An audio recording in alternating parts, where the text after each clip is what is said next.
welcome back. I'm Krista here with another class that's part of our Master series that just gives you a better understanding of your body, kind of getting deeper into different concepts and principles of Pilates. So this particular class or little mini session is going to focus on thoracic breathing and the importance of it in general, but also the importance of it and how it applies to Pilates. Now, if you haven't watched the basic principle video that I have up, go back and watch that, because if you don't understand those principles and what I'm referring to, this isn't going to make a lot of sense to you. So go back and watch that first. It's just about a 15-minute video. So thoracic breathing, what is it? Okay, what it is it's breathing into the rib cage. So when you take a deep inhale, it's not breathing into the belly like you maybe would in yoga, or what I see a lot of people do is breathing into the shoulders, right?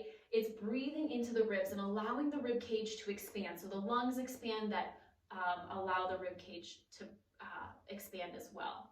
So what a lot of people don't realize is that the rib cage has joints, okay? And just like any other joint in the body, we have to mobilize those joints. They're meant to be moving, okay? And when we don't move them, they stiffen up, and that's when oftentimes people experience pain, okay? So with the rib cage here, you've got your sternum, and you've got your rib cage, and then you've got this cartilage here that connects the sternum and the rib cage. Now this part here is the actual bony part of the ribs, but then this front part is actually cartilage, which is softer tissue, okay? Now these are all what connects the cartilage and the joints, or excuse me, what connects the cartilage and the ribs are all joints here in the front.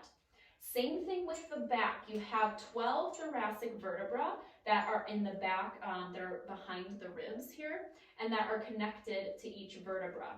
Those are all individual little joints as well. So a lot of opportunities to be mobile here. Then you've got your cervical spine here, and then you've got your lumbar, which are the larger vertebra in the lower part of your spine.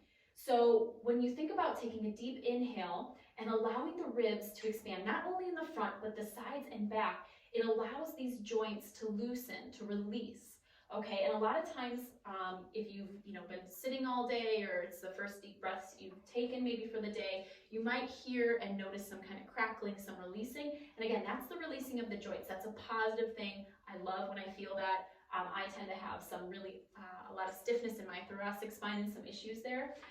So taking those deep breaths really helps to release a lot of the tension and the tightness I feel in my thoracic spine. So that's why it's so important. Another thing to think about here is with the diaphragm, okay? So the diaphragm is actually part of our core as well. And that's essentially this muscle here that kind of separates the lungs from your abdominals, okay? So as you inhale and you take a deep breath in, that diaphragm contracts and allows the lungs to get bigger. And as you exhale, it releases, allowing the lungs to kind of relax down, and the diaphragm drops. Now, another benefit of when you take those deep breaths, and again, the thoracic breathing into the ribs, not the shoulders or the belly, is that the diaphragm actually connects the psoas muscle, okay? And the psoas is kind of this muscle that a lot of people have issues with, but don't realize it exists. It can create issues with your hips. It kind of relates to the hip flexor and things. So a lot of times people have a very tight psoas. I know I have. And taking those deep breaths allows that psoas to release as well. There's more things that you can do, and more like massaging and releasing that you can do to release the psoas. But again, taking the deep breaths and allowing the rib cage expands lengthens out the psoas and then allows it to release. So that can often really help a lot of people who have psoas dysfunction. So again, I hope you guys learned something, the importance of breathing, why we start the class with it. It helps center us. Obviously, it helps oxygenate the muscles, but it also helps loosen up all of those joints. All right, take care, and we'll see you next time.